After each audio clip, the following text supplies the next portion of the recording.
Hey guys, this is God of Politics. Welcome back to a brand new video, but before we get started with this video, please like this video and subscribe to the channel. Also follow me on Twitter and join the Discord. Those are both linked down in the description. But in today's video, I do want to talk about the Pennsylvania Senate race in 2022. This is going to be one of the most, if not the most, important Senate race in 2022, and it could really decide the control of the Senate after the 2022 elections. Currently, this seat is held by Senator Pat Toomey, a more moderate Republican senator who voted to convict President Trump.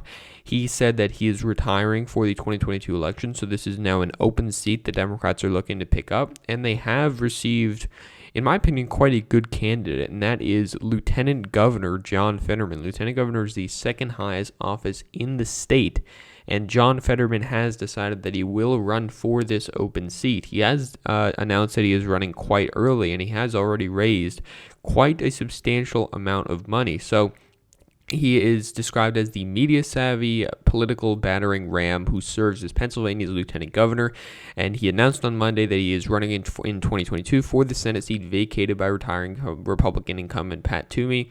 He is the 6'8" former mayor of Braddock, Pennsylvania, a struggling post-industrial town near Pittsburgh, and he is positioning himself as the rarest of figures in 21st American politics, a populist Democrat hoping to unite the party's left wing with Rust Belt voters who backed former President Donald Trump. And this is a very, very interesting phenomenon because, of course, we had the rural areas that swung very hard to Donald Trump after the 2012 election. Between the 2012 and 2016 election, Donald Trump did very well in the rural areas. If we can look back at the 2016 presidential election, we look at these county results, and we look at the change from 2016, we see rural areas across the state swung heavily to Donald Trump, and I mean heavily. This county that went to Mitt Romney by 30 percentage points went to Donald Trump by almost 50 percentage points. And we see this across the state. This county won by Mitt Romney by just 16 percentage points was won by Donald Trump by 42 percentage points. I mean, you see these ridiculous swings across the state. Now this is the safe, all these areas are safe. And you compare that to the rest of the Rust Belt, and it really isn't the case in a lot of these states. The rural areas really aren't as safe in the rest of the Rust Belt. They are in Ohio, but specifically speaking about Wisconsin, Michigan, Pennsylvania, and Minnesota. Rural areas in Pennsylvania are certainly the reddest, and this is an area where John Fetterman is hoping that he can gain a lot of ground back. And if you saw his announcement video, you should go check it out. I won't show it here, but you should go check it out. It really seemed like a lot of, populism and appealing to working people, the working people that voted for Donald Trump, many of whom voted for Barack Obama, felt alienated by the Democratic Party, and switched to voting for the Republican Party. And this is going to be a real test to see, can Democrats win back those white working class voters, particularly white working class voters out in rural areas. And those are voters that have left the Democratic Party. They've been leaving for decades, but that increased accelerated under Donald Trump.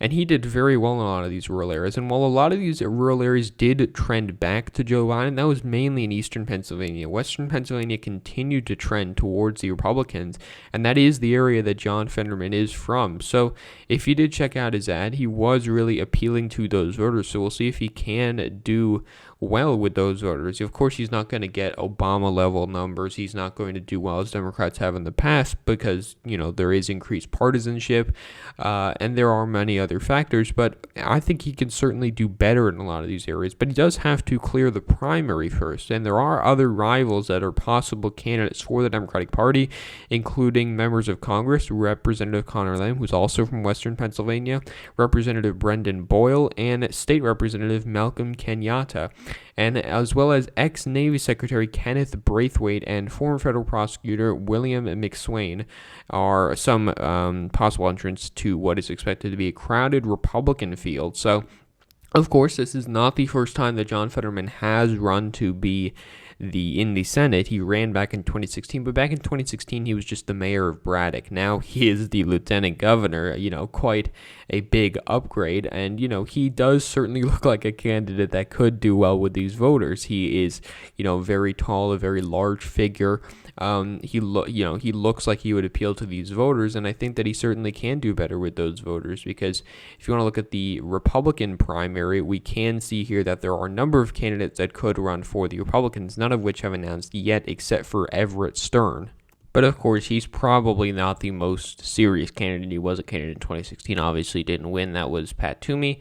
But there are some candidates who have publicly expressed interest. That's Jeff Bartos, who's the businessman and nominee for lieutenant governor 2018, who lost to John Fetterman. A rematch would be quite interesting.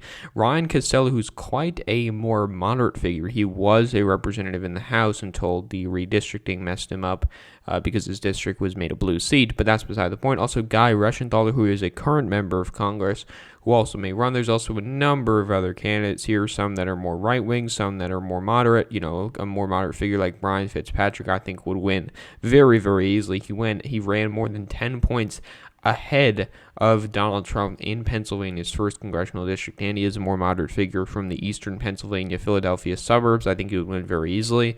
There's also more right-wing figures, people like Doug Mastriano, who was one of the people who tried to overturn the election for President Donald Trump. There's people who declined. Pat Toomey, obviously, Lou Barletta, who got destroyed in the 2018 Senate election, to say the least, losing by over 13 percentage points. But you can still see in this election that even though he lost by 13 percentage points, he still won counties that have historically been Democrat. A county like Luzerne County, which Obama won by 4 percentage points in 2012, winning the state overall by 5 percentage points. So, you had a 5-point win in Luzerne County, around a 5-point win, and a 5-point win statewide. In 2018, Bob Casey wins by 13 points, and Lucerne County goes to Lou Barletta by 8 percentage points. You can really see how these white working class areas have shifted to the Republican Party, and these are areas that I do think that John Fetterman can make up a little bit of ground in, and this is a possible county map that I think could happen in the 2022 Senate elections. Of course, I've been making predictions for the Senate elections, the county map so far, but I did make one for the Pennsylvania Senate election, and this is what it looks like. Now, if you want to, match up what the colors are, you can compare that to the 2020 election, plus 60% for this color, plus 70% for this color, plus 50% for this color, and, same thing with the colors here, plus 70%, plus 60%, plus 50%. So looking at the county map here, we can see that in this prediction for the Pennsylvania Senate race, it's quite a glitchy website when you have all these tabs open, but we can see here that John Fetterman would do better in a lot of this western Pennsylvania area. So if we do want to drag this along here and compare that to the results here, we can see that he will be getting better margins in the western Pennsylvania area, the western Pennsylvania rural areas, and even eastern Pennsylvania. I do think that he will do better, but the area that he's really going to struggle in is the Philadelphia suburbs here. You look at Delaware County, where Biden got 62.7% of the vote, Montgomery County, where Biden got 62.6% of the vote. I think it's unlikely that Fetterman gets more than 60%, and therefore he'd be docked down into the 50% margin. Maybe not in Delaware County, but I think certainly in Montgomery County, because these are areas that Hillary Clinton did not crack 60% in, and while they have shifted to the Democratic Party overall as well as down ballot, I think that it's unlikely that John Fetterman would be able to do as well as Joe Biden did, because, you go to the 2018 Senate elections, despite winning the state by 13 percentage points, Bob Casey only got a couple percentage points more of the vote in the Philadelphia suburbs than Joe Biden did, because that's really showing you how bad of a candidate Donald Trump was for the suburbs. So this would be a very close race. This county map, this would make it a very, very close race. John Fetterman would do a lot better in western Pennsylvania. He'd do very well in Allegheny County, and he'd do sporadically better in a lot of these rural areas, even in eastern Pennsylvania. And I think that would mostly make up for the losses that he would get in the Philadelphia suburbs. In this scenario, he'd probably win by just under 1 percentage points, which I think is what I would rate the race at this time. Really, it's a toss-up race. You can't make any definitive predictions as of this time, but if I had to make a rating, I would say that it is tilted to John Fetterman due to the fact that he's a statewide elected official.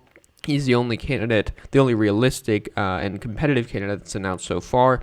And so for that reason, I would put it in the margin for John Fetterman because, compare it to the margins in the 2016 election. All of these areas virtually were above 60 percentage points in the rural areas. John Fetterman would not have that same problem that Hillary Clinton did. And it's not just about his figure, being a big guy, looking like a guy that could appeal to those voters. It's really not just that, but it's also the policy that he runs. I'm sure he's a progressive, but he's talking a lot more about populism, giving these people healthcare, giving them jobs, people that have been left behind. This is very similar rhetoric that was used by Donald Trump when he did well with these voters in 2016. And of course, John Fetterman's very different than Donald Trump, but the rhetoric that they're using is very, very similar. If you want to check out the ad, I do encourage you to do that.